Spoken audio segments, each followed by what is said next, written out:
Nah, lanjut lagi Prof. Gimana tadi sampai nyari modal, kalau emang kurang suruh cari sendiri. Jualan tempe, dikasih modal sepeda sama 3 pelanggan. Betul. Nah, terus?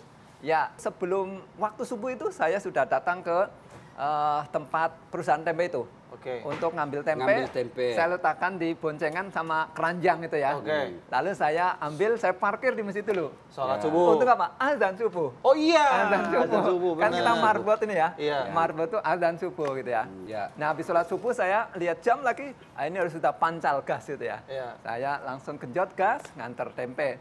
Nah, habis itu kita ada tugas, bersihkan halaman masjid, sapu masjid, begitu Iya. ya. Nah, kemudian kuliah. Itu aja terus ya, rotasi hidupnya Iya, gitu aja terus betul. dari pagi Sampai sarjana. Sampai sarjana, begitu. Nah, terus akhirnya itu dapat kesampingan dari mana? Bonus tambahan untuk bayar sekolah dan kuliah. Ya, waktu itu kan ada beasiswa namanya PPA Ustadz ya. Ya, ya. Beasiswa Peningkatan Prestasi Akademik. Ya, Oke. PPA, Nah, PPA. Ya, PPA. Masih ingat ya Ustadz? Saya ya? dapat, Ya, dipotong juga. Alhamdulillah. Yang diceritain yang dipotong Pak Ustadz. Iya, Terus. dipotong sama Jadi- yang mengurus. Saya tanya-tanya, apa caranya dapat beasiswa PPA itu? Iya. IPK-nya harus bagus gitu ya. Nah, sehingga saya atur waktu. Kalau masa ujian semester Ustadz, itu saya bilang sama bos tempe itu, Pak Haji, mohon maaf ini saya 2 minggu ujian. Maka saya libur ujiannya, saya kasihkan pelanggan saya ke Pak Haji, saya pasrahkan. Oh, cuti nganter Cuti, ya, tempe. cuti tempe. Karena fokus Betul. belajar. Fokus ujian. belajar. Demi Betul. dapat IPK yang tinggi supaya dapat beasiswa. beasiswa, PPA. begitu. Oke. Nah, selama masa ujian saya libur tuh, cuti semua kegiatan, fokus belajar. Ya, alhamdulillah setiap semester begitu Dapat ya, terus. dapat IPK ya tidak Baik. jelek-jelek amat. Dapatlah Kita beasiswa. syukur. Tamat Dapatnya- S1. Alhamdulillah. Berapa tamat tahun? S1. 4 tahun kurang. Ya standar, ya standar lah. Itu standar kumlot ya. nggak sih hitungannya? Standar. Ya, Normal, alhamdulillah. normal ya, Ya, normal. normal, Oke, normal. ya. Waktu itu ya. Yang Ya. cerdas biasanya 3 tahun 8 bulan. Ya, ya. Cerdas. Yang standar 4 tahun lebih. tahun lebih. Yang belen-belen 7 tahun. Saya dong itu Pak Ustadz. Oke. Terus selesai S1 kan Lanjut. lanjut lagi S2, Lanjut, ya, magister. jadi Masih jadi marbot? Jadi setelah lulus S1 saya bulan September wisuda itu ya. Jadi bulan Mei saya ujian skripsi ya sekitar 3 tahun 8 bulan itu. Lalu bulan November waktu itu S1 masih boleh daftar dosen. Nah, bulan November ada lowongan CPNS dosen Oh, itu. dosen, Oke. daftar Iya, dosen. Iya. Saya daftar dosen Oh, gitu ya. alhamdulillah. Lalu setelah lulus saya sama takmir masjid itu sudahlah kalau belum nikah tinggal di sini aja gitu Oke. ya. Sampai tahun 2004 begitu ya. Oke. Ya karena sudah merasa nyaman di situ, lingkungan juga sudah nyaman kan. Ya karena kalau khotib nggak ada kan kita suruh gantikan gitu Ya, ya. sudah mulai naik Sudah kelas, mulai naik Iya, kelas, naik kelas. naik naik pelan-pelan. kelas. Tadi marbot, sudah bisa dah khatib. Iya. Jadi khotib. Kan sudah dosen, sudah dosen. Oh iya Sudah. benar. Gitu. Jadi khatib. Nah, 2004. 2004 diminta S2 waktu itu karena dosen kan harus S2. Harus S2, Nah, ya. maka kita daftar dan karena sudah jadi dosen, beasiswa kan banyak peluangnya. Kita daftar. Nah, 2004 juga waktu itu saya usia 25. 25 tahun. Oh, ada yang ketinggalan. Universitas apa? Oh ya, waktu S1-nya di Universitas Negeri Yogyakarta. UNJ. UNJ Yogyakarta ya. Oh, dulu IKIP Negeri Yogyakarta. Betul. Iya, Ya, betul. IKIP Negeri Oke, Yogyakarta. Oke. Nah, S2. betul. Nah, waktu 2004 itu sebelum S2 saya lupa, ternyata usia sudah 25 tahun. Ada satu pekerjaan yang harus dilakukan. Nikah. Betul itu. Mantap. Jadi 25 nikah. Ini 25 nikah, 25 tahun nikah. Karena kan kita sayang Ustaz ya. Iya. Kalau masa-masa muda nggak nikah kan sayang ya. oke. Nah, cuma waktu Tunggu dulu. perjalanan ya. Pertanyaan, nikah dengan siapa, Bro? Zaman kuliah S1. Oh, bukan. Oh. Nikah waktu itu istri dari kampus sebelah. Saya di IKIP Negeri Yogyakarta waktu itu namanya UNJ ya. Terus istri dari kampus sebelah baratnya dari UGM. Oh, Gitu. ngeri juga seleranya, Prof ya. Iya. Masya Allah. Kita naik level lah. Iya. Memperbaiki keturunan. Betul ya. Oke. Jadi saya waktu kuliah dulu, guru saya komunikasi. Dia bilang kalau kamu menikah dengan satu jurusan itu nilai D. Kalau kau menikah dengan fakultas lain nilai C.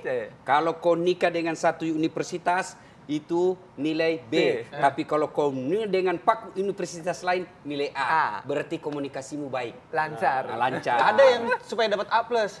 Menikahlah dengan dosen. Terjamin aman. Paling cerdas kan. Sudah tua bos. Yang tua kan berpengalaman, Pak Ustadz.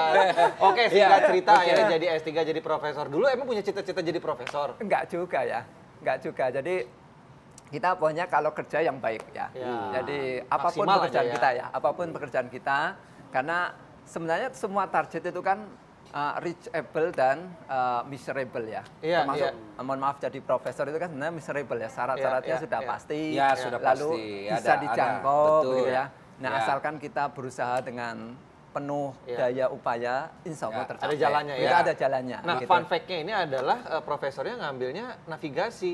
Ya, jadi Kenapa navigasi, navigasi? automation navigation itu adalah bagian dari applied teknik elektro, khususnya yang kontrol ya.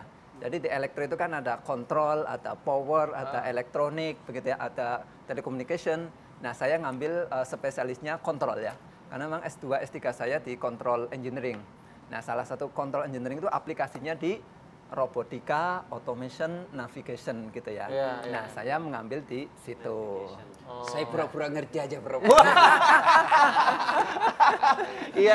Nah, nih gimana nih Pak Ustadz coba ini melihat Jadi, perjuangan proses Masya yang dilakukan oleh profesor. Dari ringkas kisah hidup Prof ini, saya teringat firman Allah, Bismillahirrahmanirrahim, Yarfa'illahu alladhina amanu minkum walladhina utul ilma darajat.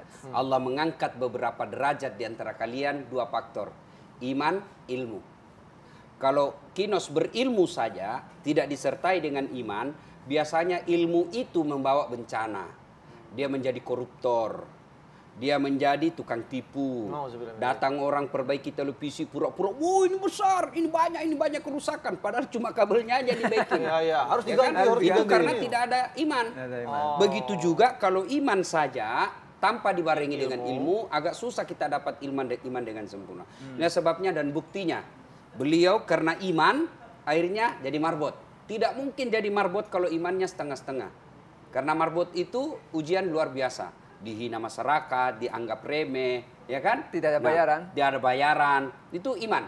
Nah, iman tidak sempurna, maka disempurnakan dengan belajar. S1, S2, S3. Ya, alhamdulillah Allah sempurnakan. Yang tadinya tidak direken sama sekali, yang tadinya mungkin di kampung tidak dipandang, Betul, ya. Allah angkat derajat.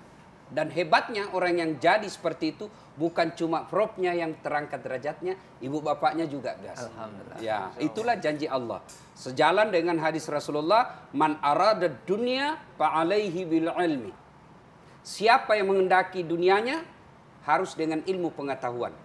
Wa man arada al akhirat fa'alaihi bil ilmi. Dan siapa yang mendaki akhiratnya harus dengan ilmu pengetahuan. Wa man aradahuma, dan siapa yang mendaki dunia dan akhiratnya harus dengan ilmu pengetahuan. Knowledge is the best belong. Gaya-gaya bos. Iya, knowledge, pengetahuan gitu. Nah, kan? Tadi kalau belajar jadi marbot itu kan pas lagi kuliah karena alasannya keterbatasan finansial. Betul. Sekarang udah jadi profesor. Gimana kondisi finansial? Finansialnya profesor dan juga kondisi finansial keluarga. Ya, alhamdulillah kalau sekarang kan sudah mendapatkan tunjangan, ada sertifikasi dosen ya, Ya. ada juga tunjangan guru besar ya. Cuma jangan salah paham nih, supaya pemirsa jangan salah paham. Jangan berpikir profesor itu banyak duitnya. Enggak, kalau mau kaya bukan jadi dosen. Betul. Dosen itu pendidik. Berapa gaji dosen? Ketahuan. Guru besar tidak seberapa gajinya. Ya, betul. Tapi ada. Tapi kapan ada orang mencari harta, mencari kekayaan, jadi dosen pasti dia kesetres. Salah kaprah. Dosen menjadi tenaga pendidik. Dia adalah pengajar. Apresiasinya memang belumlah seperti yang diharapkan dibanding negara-negara tetangga. Tidak usah dulu Eropa. Negara tetangga saja kita seperti Malaysia, itu gaji guru besar Sejahtera. bisa 3 kali lipat mereka dari gajinya orang Indonesia. Ya, ini baik lagi ke iman Pak Ustadz ya. Bersyukur, tetap bersyukur dengan apapun kondisinya gitu. Tapi kan. jauh lebih baik daripada tetap apa tadi itu marbot. marbot tidak Harus ada gaji disyukuri ya, sama Pak. sekali. Yang penting bersyukur Ustaz. Ya. Oke, Ya. ini saya baca-baca informasi juga, dapat informasi nih katanya Profesor saat pidato pengukuhan hasil karya sempat bergetar nih katanya. Apa ya, entah menangis, entah terharu, bukan gitu. kesetrum elektron. Betul, karena apa yang Profesor karyakan terkait dengan sebuah ayat Al-Quran. Oh, Betul ya. seperti itu nggak? Ya. Ditahan dulu, Coba kita ngopi dulu. Oke, Gimana makasih. tuh? Boleh ya? Boleh. Monggo. Ya. Ngopi Ya. dulu. Monggo. Terima kasih, kopinya luar biasa. Jawa monggo, Bugis tabe. Tabe. Tabe. Tabe. Oke.